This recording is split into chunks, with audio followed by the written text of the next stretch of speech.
Tidak perlu banyak tiru teman-temanmu. Sepenggal pesan yang disampaikan oleh pembimbing akademik saya waktu di bangku kuliah.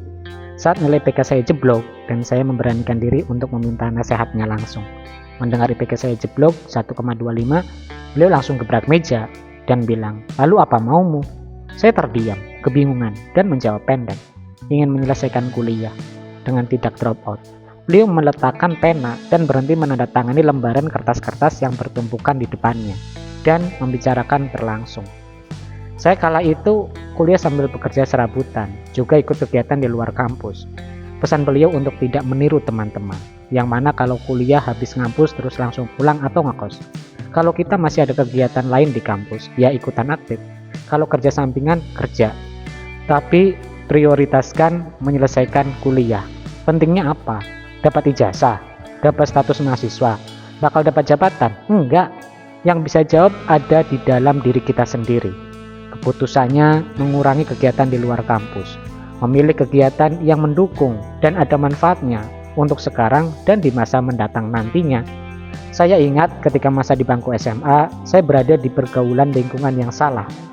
Saya mengatakan salah karena kehidupan saya tidak mengalami perkembangan. Banyak yang salah karena ternyata lingkup pergaulan saya saat itu merugikan saya sendiri dan orang lain. Bagaimana di saat itu marak sekali permainan dingdong. Ya kalau sekarang game online. Dingdong tempat nongkrongnya anak-anak beling, nakal, pencopet, pemalak, penjudi, amatir. Usia mereka berkisar antara 8 sampai 16 tahun. Mereka begitu karena kurang diperhatikan oleh orang tua, ikut-ikutan temennya karena ingin mencoba, atau hanya ingin ikutan eksis di lingkungan mereka yang kasar, kumuh, dan mayoritas berpendidikan rendah. Lokasi dingdong berada di pecinan, di tengah kota, tidak jauh kampung nelayan. Banyak orang tua mereka berlayar mencari ikan berhari-hari di tengah lautan, dan jarang pulang. Sekali pulang, sebagian nelayan itu menghabiskan hasil kekayaannya untuk sekedar melampiaskan hasrat, minum, dan melacur. Sementara para wanitanya yang berpendidikan rendah hanya bisa ngomel dan ngedumel, membanting perabotan, marah-marah, tidak karu-karuan, menyalurkan rasa jengkelnya. Amarahnya akan reda ketika suaminya berlayar kembali dan memberikannya uang. Yang terdiam, rupanya mereka juga melakoni hal sama dengan bertemu orang lain. Perselingkuhan terjadi, maka anak-anak mereka terabaikan, berlaku mencari jalannya sendiri. Kampung nelayan yang kumuh, bau asin, amis, air comberan yang mampet. Dingdong tempat saya main. Di seberangnya ada terminal bus antar kota, juga motel murahan. Di deret ruko terminal bagian tengah, tempat mangkal pelacur-pelacur tua, langganan tukang becak, anak buah kapal, kuli, dan di paling ujung tempat mangkal para pemabuk dan preman tua. Hampir setiap hari saya main dingdong sejak SD hingga SMA, dan saya bisa masuk ke dalam mereka awalnya sebagai korban pemalakan, yang lama-kelamaan saya dekat dengan jegernya, sebutan ketua premannya. Di tempat itu kami dapat uang tambahan, bisa mencopet bareng-bareng hanya sekedar untuk beli rokok, nonton bioskop, dan main dingdong. Hasilnya saya tidak bisa menyelesaikan sekolah karena terlalu sering bolos dan terkontaminasi dengan pola hidup mereka. Semakin lama saya sadari saya merasa asing di tengah keluarga, merasa tersisihkan dari lingkungan teman-teman sekolah, tetangga-tetangga di sebelah rumah, dan banyak orang memandang sinis. Saat saya berkerumun sama kawan-kawan itu, ada yang janggal. Kami bergerombol 10 anak menyusuri trotoar pecinan menuju bioskop di dekat alun-alun tengah kota. Sepanjang jalan beroperasi mencopet dan mengutil barang-barang yang dimaunya.